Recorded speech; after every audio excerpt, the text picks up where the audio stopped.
بسم اللہ الرحمن الرحیم، السلام علیکم۔ آئیے پاکستان کے قومی پھول یعنی جیسمن کے بارے میں جانتے ہیں۔ جیسمن کو ان پھولوں کی خصوصیات اور خوشبو کی وجہ سے بڑے پیمانے پر کاشت کیا جاتا ہے۔ اس کا سائنسی نام جیسمینیم اوپیسینیلی ہے۔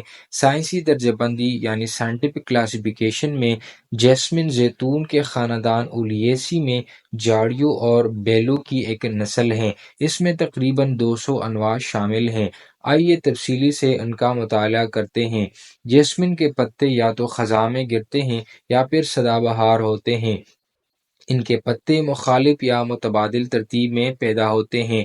پھولوں کا ڈائی میٹر تقریباً 2.5 سینٹی میٹر کے قریب ہوتا ہے۔ پھول سفید یا پیلے رنگ کے ہوتے ہیں اور کبھی کبھار سرخی مائل بھی ہو سکتے ہیں۔ کلٹیویشن اینڈ یوزز اس کا ہم کیسے کریں گے؟ جیسمن اپنے خوبصورت پھولوں کی وجہ سے وسیع پیمانے پر کاشت کیا جاتا ہے۔ یہ باغ میں اور گھر کے پودے کے طور پر لگایا جاتا ہے۔ یہ پودے جنوبی ایشیا اور جنوبی مشرقی ایشیا میں خواتین اپنے بالوں میں پہنتی ہیں۔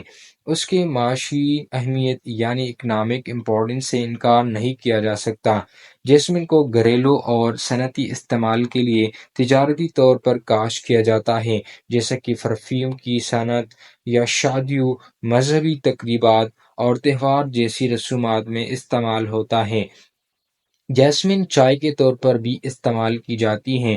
چائنا میں جیسمن کے پھولوں سے بنی چائے روایتی طور پر پی جاتی ہے اور اسے جیسمن فلاور ٹی کہا جاتا ہے۔ جیسمن یعنی جیسمینیم اوپیسینیلی کو چنبیلی یا یاسمین کہا جاتا ہے۔ یہ پاکستان کا قومی پھول ہے۔